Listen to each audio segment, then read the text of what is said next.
The detective's here. She's gonna be taking over.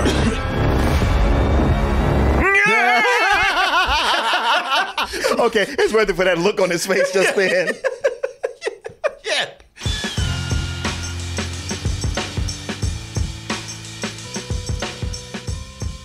Hey everyone, support our Patreon, which helps us to continue bringing you our live streams, videos, and podcasts while bringing you new content such as exclusive live streams and animated shorts. Next movie that we have right here. Every dude's worst nightmare, man.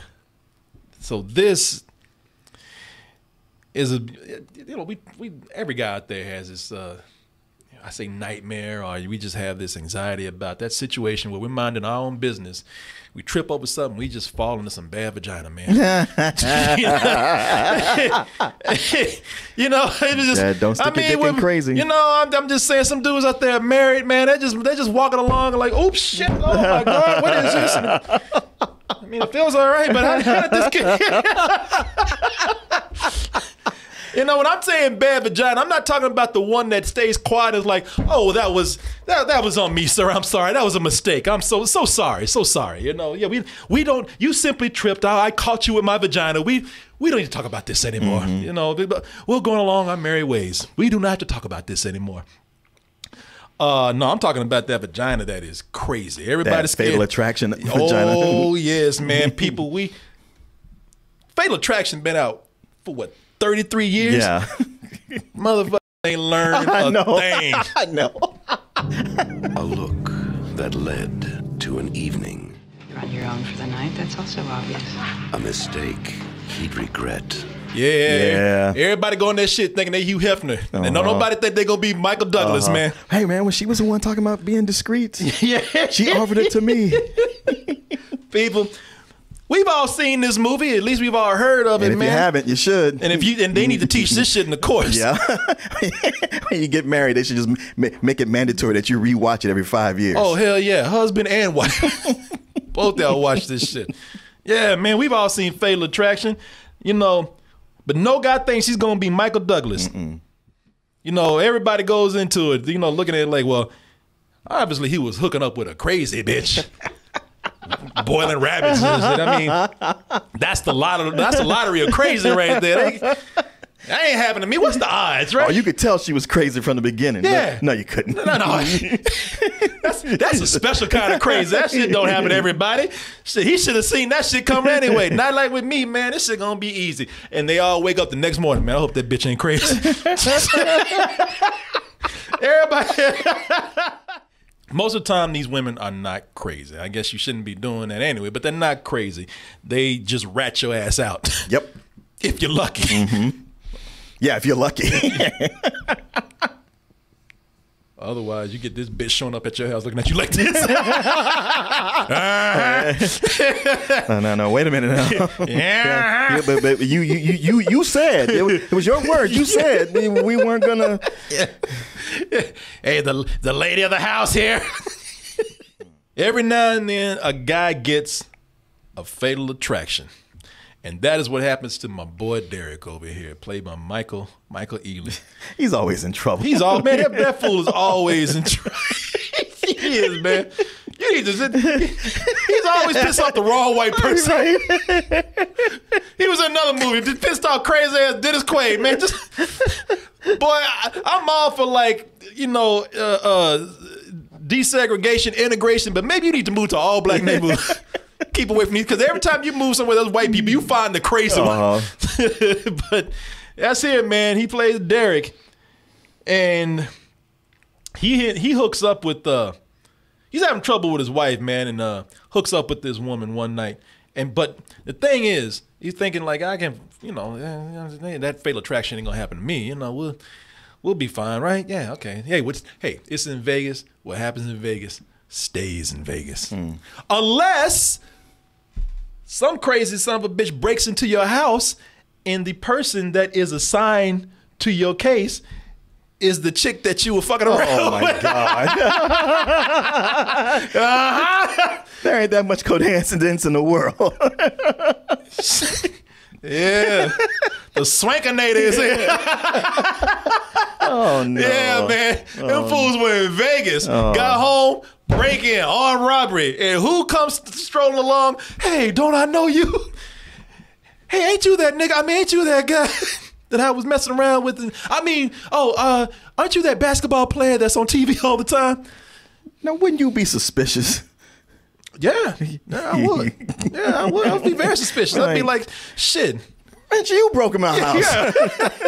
I ain't stupid. Shit, there's a whole other mystery here we got to solve. Shit, can you get on this case right here? Let's go ahead. Hey, how much am I supposed to swallow here? The whole thing. Bro. All 8 inches. Let's go ahead. Movie world, people, am I right? Mm-hmm. Let's go ahead and take a look at the trailer for Fatale.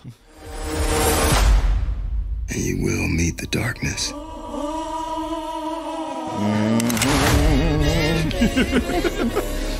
That's all the black women order. You done fucked up. That's what you get. Should have been fucking around.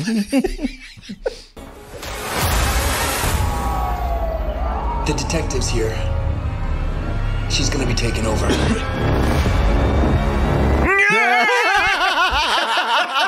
Okay, it's worth it for that look on his face just then. Yeah. And it cost me everything. Well, then you shouldn't have come to Vegas.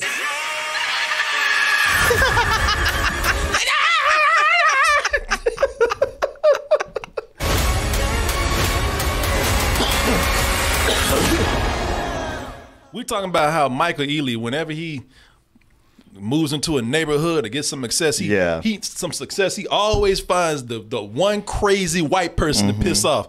Bought a house from a crazy white person who wouldn't leave him alone. Next day, he sold the house. Next day, his crazy ass was mowing the lawn and looking at his wife. Oh, go for it. Looking like the Grinch. If it seemed like Michael Ealy can't escape the crazy white people, that's because this is directed by the guy who likes making movies about crazy white people who love fucking with Michael Ealy and just black people in general. Deon Taylor. What if he's got just like drawer full of scripts with Michael Ealy as the main character? And insert crazy white person. Yes. We'll figure out who later. Yeah, well, crazy white person needs work right now. Listen, I got to be honest with y'all. I'm giving you some full disclosure. I'm gonna do something a lot of critics, like I said, I don't take that title seriously, but I'm gonna do something like critics and journalists and whatnot, which I don't put that label on ourselves anyway, at least me. But I'm gonna come forward and tell you something, man. So I was on a Zoom call with the director. I thought that was coming up. Yeah, Deon Taylor. I was on a Zoom call with him and about 5 or 6 other people, and I'm just gonna be honest with you, man. It does come in and just it does, it changes your outlook on a movie when somebody tells you everything that happened with this. Where they tell you how much they had to do to get the movie done, because it's a low budget film. How much they had to do to get it done, especially being a black director, how much they had to go against to get it done. The noble things that they did.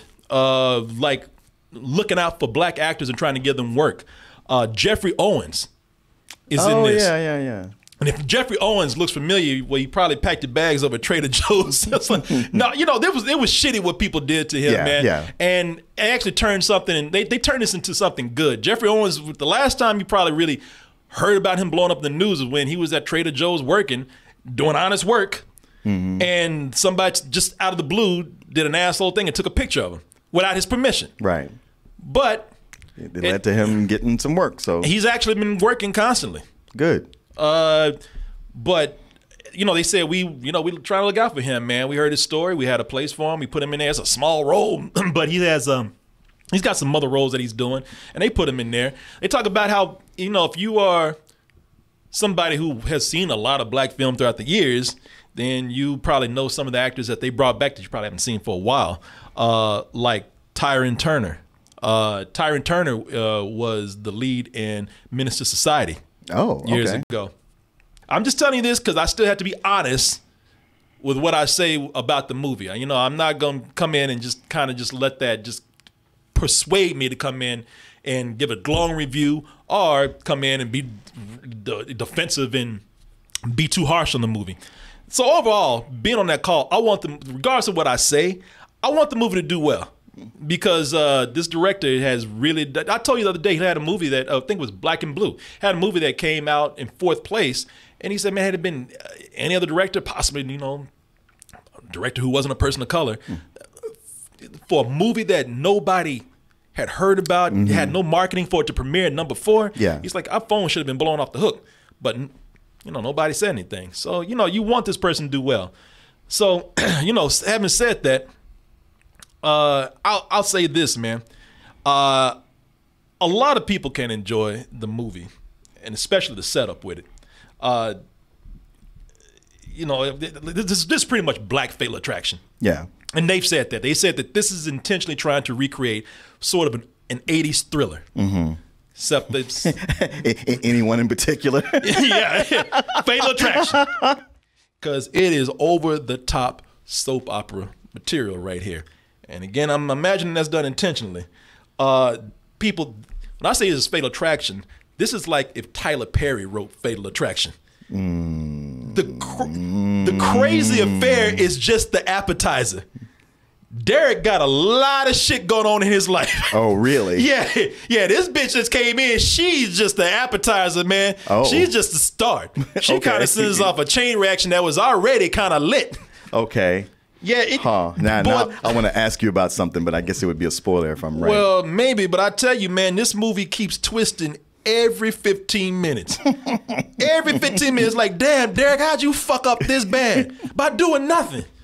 Like, you were just minding your own business. How did all this shit come down? And you know, and it did. Believe me, it didn't take this one to open the door and make it happen. Yeah, this shit was already in the works. Right, so Derek had God just don't like him. So it's kind of like Minister Society, where with the main character, he's got so many different elements gunning for him. It's just a question of which thing is going to take him out. Shit already going on, and poor Derek wasn't doing nothing. It's just he's just the wrong person. Yeah, it can, man. At that point, it can get silly, man. It can get silly, but like I said, it can be fun because, you know, look, unlike and I'm not trying to talk bad about Tyler Perry because he has his audience, but let's just be honest. There's some sloppy shit that's done. Oh, yeah. You ain't gonna see nobody drinking air. You ain't gonna see nobody eating oxygen in the background on a fork. You ain't gonna see shit that, you know, the same sets over and over again. It's for the money that they had. It's a good looking film. Yeah, it looks good. Yeah, it's a good looking film, and you know, for what they had, man, direction's on point in this. They do a lot with lighting and location. Yeah, they know how to pick the right locations and light it well and make it look like, you know, it's $50 million. So, you know, on a technical end, great for them on that, man. But even though it can get silly, that also means that it can be a lot of fun with the right groups of people, man. This is the perfect movie to watch with a room full of black women. Sure. You know, there's so many and no, he didn't. Girl, you know, there's so many of the moments in there. Because for one, they just love to see a brother fuck up. It makes him mad, even if the dude is sympathetic. I know. The brothers will tell you, he like, man, I was having trouble with my marriage, and them black women, I could hear them in 30. You just want a white bitch. Quit lying.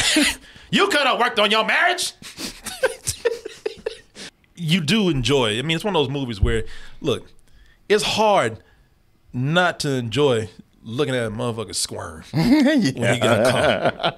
And Michael Ealy ain't. Michael Ealy, whatever cool he came in with at the beginning of the movie, that shit is gone. 20 minutes in. I have to say, you are one very convincing liar. Damn, brother, you ain't got to look that guilty. Yeah. Boy, that cool just shitting out your ass right now. Whatever swagger you had coming in, it is gone. I tell you, Hillary Swank is an Academy Award winner. You know, I will say two-time Academy Award winner, man. So, you know, looking at an accomplished actress such as her, there's after a while she just goes into crazy bitch mode, and that's stalking and all that kind of stuff.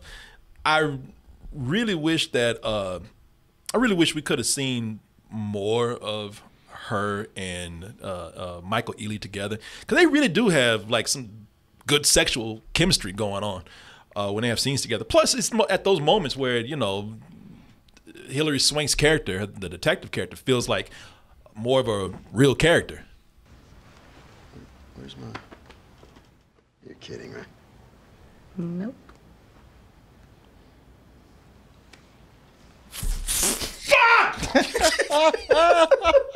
Look at him. I'm fucked. Look, I Stay and play. Spoiler alert. He goes back in. I mean, what can he do? His phone's in there. Yeah. Shit, I had to do it the second time. Yeah. I would get my phone back. He's kind of stuck at that point. Yeah. Shit, the moment that foot started playing with his dick, he was ready. Yeah. All right. I mean, if that's what it takes to get my phone back. Only doing this to get my phone. Because I got some important calls to make. Yeah, all right. Get your ass back down here. I enjoyed the other characters in here. Mike Coulter is funny, man. Is he? Yeah, he's fun. Tell you what, if they ever make an Isaac Hayes movie, you'd cast him. Okay. I mean, look at him. Yeah, yeah. Just take that jacket and shirt off and put some chains on. Some chains on him, yeah. Yeah. Hey, walk on by. Yeah, he's funny in this, man. That's good. He's funnier than he even more funny than he was in like he's a different kind of character. It's a rated R movie, so he gets to talk a little more shit in this. Okay. So yeah, so he's pretty funny for the time that he's in there. I like that they have made a film that, of course, there's a lot of black culture in there, but it's not a black film. It's a thriller. Okay. It's still going to appeal to the black demographic because, again, it's just the culture is very dominant in there. But I like that they didn't make a black film, even though they made a thriller. They made a thriller where they didn't have to make the message is there, but they didn't have to make a heavy-handed message about what the cops do to black men.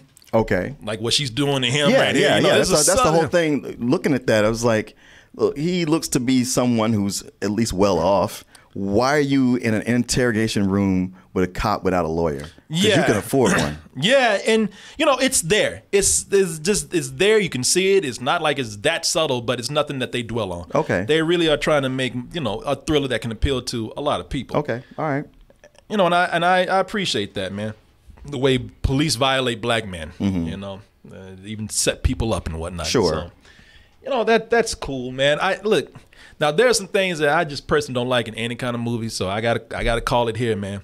I don't like when a movie starts out with narration, and then they don't go anywhere with it later on. And I'm gonna tell you too, and I'm glad that they didn't, because the opening narration for this, I ain't trying to be harsh, but because Deion Taylor did not, he didn't write this.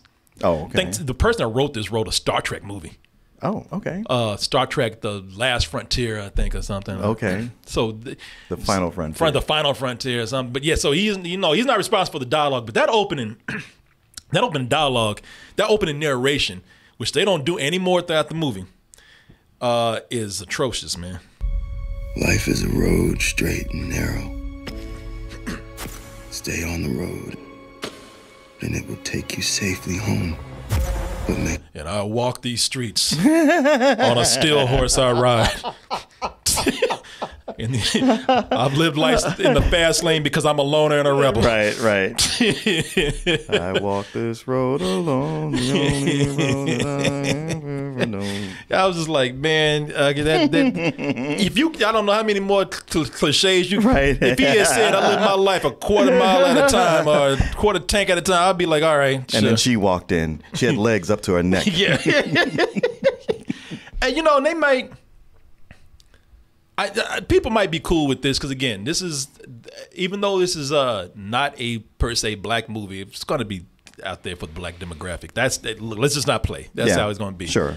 And so they play a lot of soundtrack in there, and I'm not a big fan where the soundtrack is coming in all the time. I've grown to hate that. But That Keith Sweat though, man, they play one of my favorite Keith Sweat songs. And shit, when they played that, I saw myself, yeah, let's make it last. Make it last forever. I was like, shit. And they actually make the ominous version of it. Oh, do they? And they had the orchestral version of it. And I was like, oh shit. We can buy one song, but we can do whatever we want to it. Yeah, man. They played one of my favorite Keith Sweat songs, and people. He's looking at you. Thank you, Corey. Yeah. I made it just for you, baby.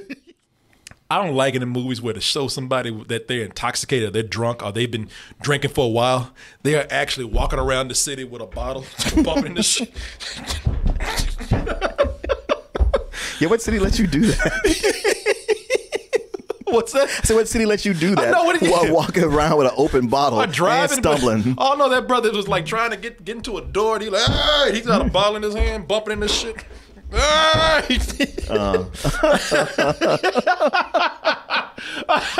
I was like, come on, man. Don't nobody do that shit unless you're drunk or a homeless person or something.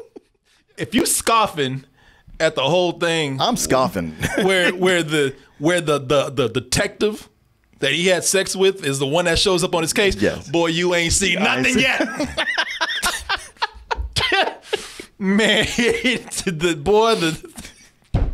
the places they go. Okay. But you know, look, it's like I said, man, it's a movie that anybody can have fun with, because this is streaming, man. This is on VOD. I would say, you know, I guess I don't want to sell this as a black movie because a lot of people can't have fun with this. It's pretty well aware of what they're doing.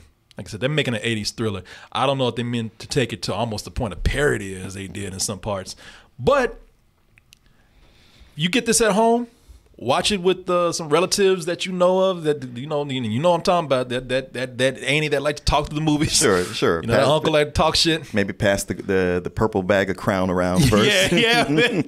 If you watch this the right group of friends, it can be fun. So yeah, man, I give it a rental. It's born on a high rental, man. You know, it's nothing to be taken that serious, and they know it. Yeah, I give it a high rental, man. It's fun. All right. It's gonna be fun. I mean, it's ridiculous, but you know, with somebody get nasty talking about wank to swank. That's what got my man in trouble. All right. Yeah.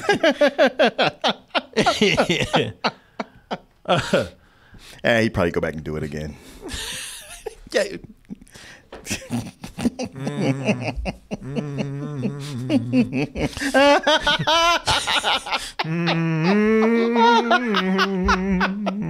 Well.